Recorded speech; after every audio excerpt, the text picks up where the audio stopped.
शिव का वाहन नंदी बैल ही क्यों बना? यह उस समय की बात है जब भगवान शिव के पास कोई वाहन ना था।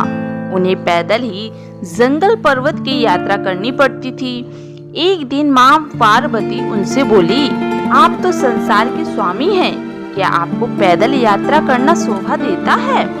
शिव जी हंसकर बोले, देवी हम तो रमते जोगी हैं, हमें वाहन से क्या लेना देना, भला साधु भी कभी सवारी करते हैं। पार्वती ने आंखों में आंसू भरकर कहा, जब आप शरीर पर भस्म लगाकर बालों की जटा बनाकर नंगे पांव कांटे भरे रास्तों पर चलते हैं तो मुझे बहुत दुख होता है। शिव जी ने उन्हें बार बार समझाया, परंतु वह जिद पर अड़ी रही। बिना किसी सुविधा के जंगल में रहना पार्वती को स्वीकार था, परंतु वह शिव जी के लिए सवारी चाहती थी। अब भोले भंडारी चिंतित हुए, भला वाहन किसे बनाए? उन्होंने देवताओं को बुलावा भेजा। नारद मुनि ने सभी देवों तक उनका संदेश पहुंचाया। सभी देवता घबरा गए, कहीं हमारे वाहन न ले लें। सभी कोई न कोई बहाना बनाकर अपने अपने महलों में बैठे रहे। पार्वती उदास थी। शिव जी ने देखा कि कोई देवता नहीं पहुंचा। उन्होंने एक हुंकार लगाई तो जंगल के सभी जंगली जानवर आ पहुँचे। शिव जी ने उनसे कहा, तुम्हारी माँ पार्वती चाहती हैं कि मेरे पास कोई वाहन होना चाहिए। बोलो, कौन बनेगा मेरा वाहन? सभी जानवर खुशी से झूम उठे।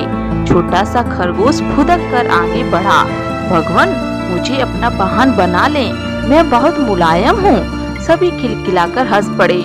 शेर गरज कर बोला, मूर्ख खरगोश, मेरे होते तेरी जरूरत कैसे हुई मेरे सामने आकर बोलने की?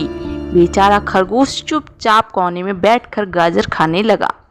शेर हाथ जोड़कर बोला, प्रभु मैं जंगल का राजा हूँ, शक्ति में मेरा कोई सामना नहीं कर सकता, मुझे अपनी सवारी बना लें। उसकी बात समाप्त होने से पहले ही हाथी बीच में बोल पड़ा, मेरे अलावा और कोई इस काम के लिए ठीक नहीं है।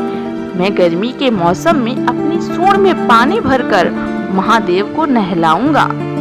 जंगली स्वर कौन सा कम था, अपनी थूथन हिलाते हुए कहने लगा, शिव जी मुझे सवारी बना लो, मैं साफ सुथरा रहने की कोशिश करूंगा।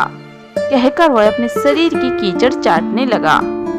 कस्तूरी हिरण ने नाक पर हाथ रखकर बोला, छी कितनी गंदी बदबू आ रही है, चल भाग यहाँ से, मेरी पीठ पर शिवजी सवारी करेंगे। उसी तरह सभी जानवर अपना अपना दावा जताने लगे। शिव जी ने सबको शांत कराया और बोले, कुछ ही दिनों बाद मैं सब जानवरों से एक चीज मांगूंगा, जो मुझे वह ला देगा वही मेरा वाहन होगा। नंदी बैल भी वहीं खड़ा था। उस दिन के बाद से वह छिप छिप कर शिव पार्वती की बातें सुनने लगा।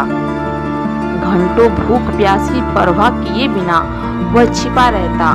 एक दिन उसे पता चल गया कि शिव जी बरसात के मौसम में सूखी लकड़ियां मांगेंगे। उसने पहले ही सारी तैयारी कर ली। बरसात का मौसम आया, सारा जंगल पानी से भर गया। ऐसे में शिव जी ने सूखी लकड़ियों की मांग की तो सभी जानवर एक दूसरे का मुंह ताकने लगे। बैल गया और बहुत सी लकड़ियों के गट्ठर ले आया। भगवान शिव बहुत प्रसन्न हुए। मन ही मन वे जानते थे कि बैल ने उनकी बातें सुनी हैं। फिर भी उन्होंने नंदी बैल को अपना वाहन चुन लिया। सारे जानवर उनकी और माँ पार्वती की जय जयकार करते हुए लौट गए। बोलो शिव शंभू महाराज की जय। कहानी पसंद आई हो तो चैनल को सब्सक्राइब करें। धन्यवाद।